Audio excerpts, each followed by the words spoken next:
haga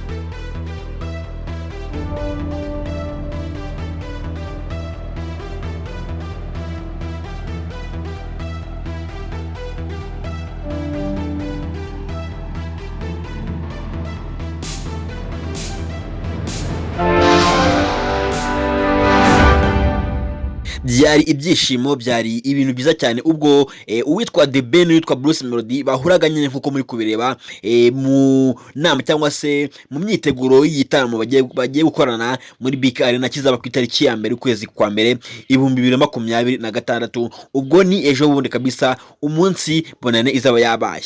Ni ibitaramo rero, ni igitaramo kiri gutegurwa bikomeye cyane aho abahanzi bombi babashije kuba bagira ibyo baganiraho babazwa n'itangazamakuru ibibazo bigiye bitandukanye. Gusa igisakije abantu n'icyatangaje abantu bari bahari nuko uwitwa The Ben avuze ko isengeri yari yambaye mu bitaramo bya Zacugara ngo y'ubururu, ngo ayo The Ben ngo ariyo Bruce Melody ngo yaje yambaye. Uwitwa Bruce Melody nawe avuga ati ushobora kuba wahumye amaso ati rwose iyi ngiyi noneho yo idoze mu ikote, aturabona ko ikote nambaye. Ni ibintu rero bikomeje kugenda bigarura saga kabisa, bavuga bati uwitwa Bruce Melody n'uwitwa The Ben hasharimo akantu rwose k'ubupingane, ati noneho ntago umuntu uzaba wabasha kuba yabura mu cya gitaramo azaba ahombye, ati kubera ko ati rwose ati akantu k'agapingane ko rwose karimo, ati naka kantu nyine ko kuba bavuga ati Bruce Melody yamaze kuba yafata umwanya wa mbere, bakanavuga bati uwitwa The Ben nawe ati nta muntu wamukura ku ntebe y'ubwami nkuko bizwi se ko ari nka Tiger cyangwa se intare.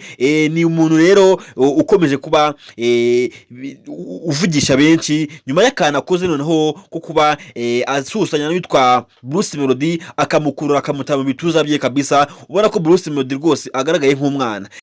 Reka turebe bimwe mu by'ingenzi bavuzeho, banavuga bati rwose ngiye mu minsi 3 ndabatamo indirimbo yitwa Munyakazi. Undi nawe The Ben atagiye ati nanjye rwose mu minsi 5 ndabatamo indirimbo bita Indabo zanjye. Ni ibintu rero bikomeje kuba yazamura indi ntera. Reka turebe kano ka video tubashe kuba twareba n'ibindi byagiye bivugirwa mu iyi nama cyangwa se mwiri huriro n'itangazamakuru ryabaye kuri uyu munsi tariki 15 z'ukwezi kwa 12 2025. Ariko ngusaba kugira ngo ubanze ukore subscribe, share and comment kugira ngo ubashe kuba wabona amakuru menshi kandi ku gihe mu ba mbere hano ni Komanda TV.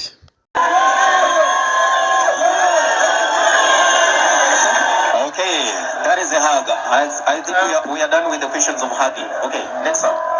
Ntabwo ahubwo yarabajije icyo bashobora expectinga mu gihe kitarenze iminsi 3 ndabasorera indirimbo yitwa Munyakazi kugira ngo nidura ku itariki ya mbere muzasobanukirwe neza iryo zina ryavuye. Mu gihe kitarenze iminsi 5 ndabasorera indirimbo yitwa Indabo zanjye. Drop it. That's so beautiful ko bizagenda. Nibaza ko aricyo bibarizaga, nicyo ashaka kumva bijyanye no kureneza. Munyakazi, Indabo zanjye. Let's go. Urakoze. Nitwa Nsengimana Benjamin. Njye ntabwo ari ikibazo ahubwo n'ubusabe nasaba uwitwa Mugisha Benjamin. Nitwa Nsengimana Benjamin. I love you, umuhanzi. So ikintu nabashaka kugusaba ni umwe mu bantu bagerageje gukora stage nziza mu mahirwe make nabonye, ariko kuri uyu mwanya nageze kumugenera ubutumwa sinzi niba bwaramugezeho. Musaba icyitwa stage rwose bwana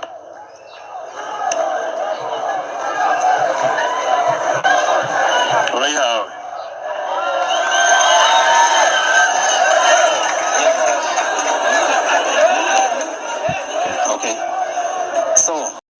Ni byinshi cyane byagiye bibazwa mu iri huriro n'itangazamakuru, cyane cyane hagiye hagaragaramo amajwi n'ibibazo byinshi bigiye bishaka kuba bigonganisha bano bahanzi bombi, cyane ko uwitwa Bruce Melody azwiho kuba ari umuntu ugira ibisubizo byinshi kandi bya hafi. Yagiye abasha kuba yababwira ati muri abanyamakuru ariko ntabyo mbahaye, ati mugende n'ibindi muzaba mubimenya. Ubwo barabamubajije igihe niba wenda baba bahuriye mu gitaramo haba hari na gahunda z'uko baba bakorana indirimbo. Aravuze ati rwose indirimbo ntaduteganya, ariko ati umunsi izaba ihari nayo tuzayibaha.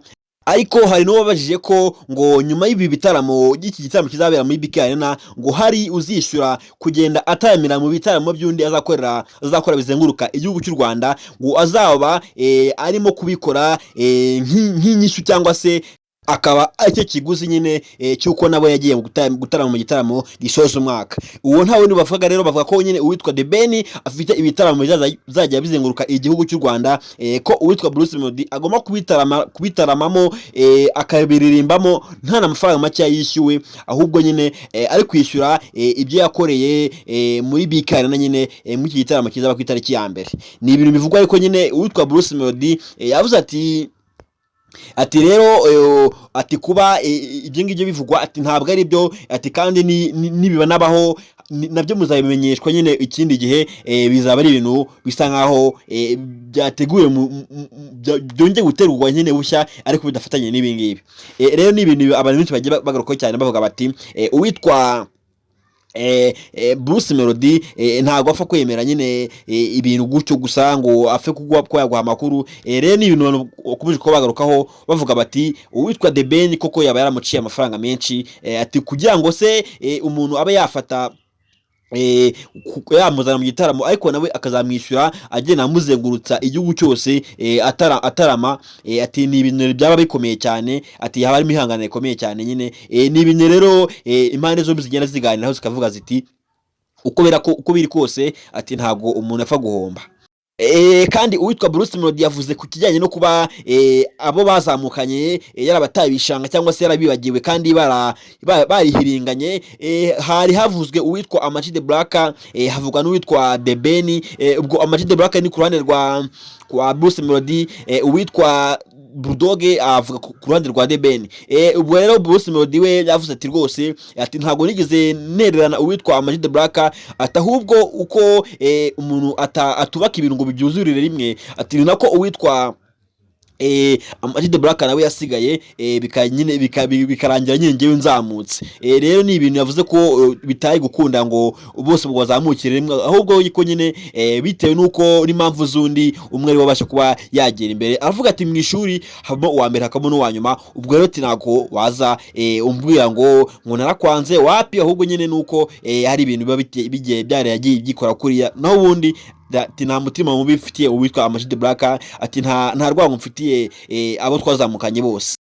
The Ben we kubera ko ari umuntu ubasha kuba uvuga ibintu bikomeye cyane kandi binafite ubwenge bwinshi, yagiye avuga ati icyo kibazo ntabwo mbashe kugisubiza, ati tube tukihoreye. Abantu bakavuga bati se yanze kuba yakitiranya n'abantu, abandi bakavuga bati se afite ubwoba bw'uko yaba nyine yishinja amakosa, atari ko nyine uwabashije kuba yabinyuramo neza n'uwitwa Bruce Melody, bitewe n'uko nyine yemereye kamere ye. Aravuga cyane kandi nyine akavuga agatekereza hafi nyine vuba. Uwitwa The Ben rero byinshi yagiye abisimbuka akavuga ati ntago bibashije kuba byasubizwa kano kanya, bakabisimbuka. Bantu banjye rero mbaye mbashimiye cyane abo twabaye muri iki kiganiro. Ndagusaba gukora subscribe, share, like and comment kugira ngo ujye ubasha kubona amakuru yacu hano ku Mihanda TV mu ba mbere, amakuru ya Star, amakuru y'imyidagaduro yose hano mu Rwanda ni hano ku Mihanda TV n'ahandi wasanga. Ndabakunda cyane rero, ngiye Mwanagana Christophe, murakoze.